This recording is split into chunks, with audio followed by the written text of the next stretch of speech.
Hello! Today we're going to talk about model melodies in Byzantine music.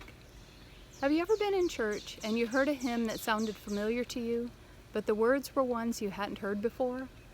I'm going to explain to you one reason why that might happen.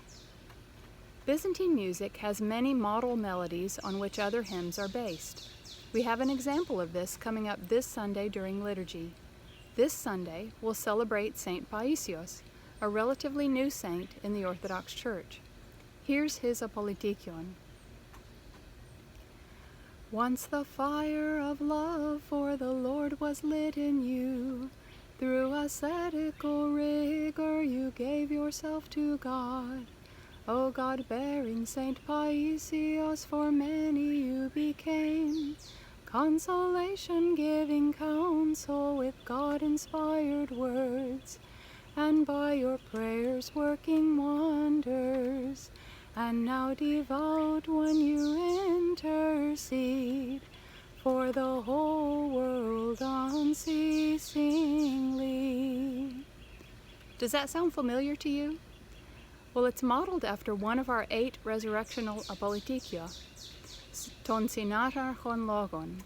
This is a hymn that we'll hear during the liturgy about every 8 weeks. Here's how it starts in Greek. Ton Sinatharchon Logon Patrike Pneumati. Here's how it starts in English.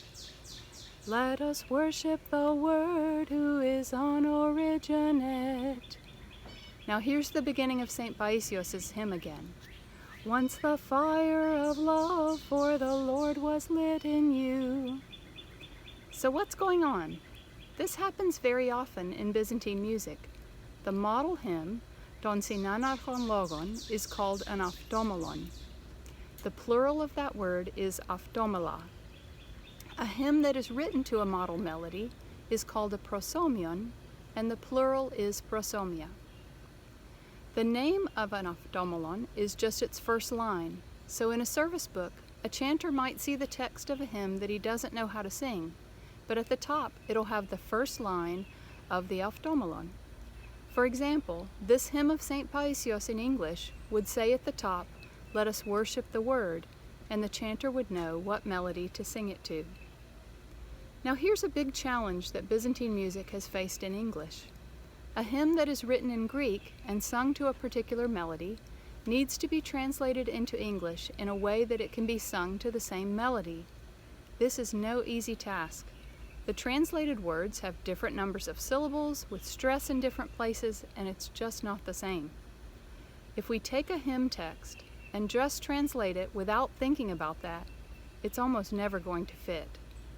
If we try to sing it to the same melody anyway, it's probably not going to sound good.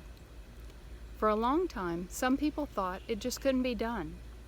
But over the last few decades, some very talented people have applied themselves to this work with great results, allowing us to have Orthodox Church music in English that fits the melodies and still has that Byzantine music sound. It's not only possible, but it's being done. So we had Byzantine chant vocabulary this week. A model melody is an Automelon. The plural is Automela. A hymn written to a model melody is a prosomion. The plural is prosomia. And now you've learned about one of the building blocks of Byzantine music. If you'd like to learn more, subscribe to this YouTube channel and send your questions. See you next week.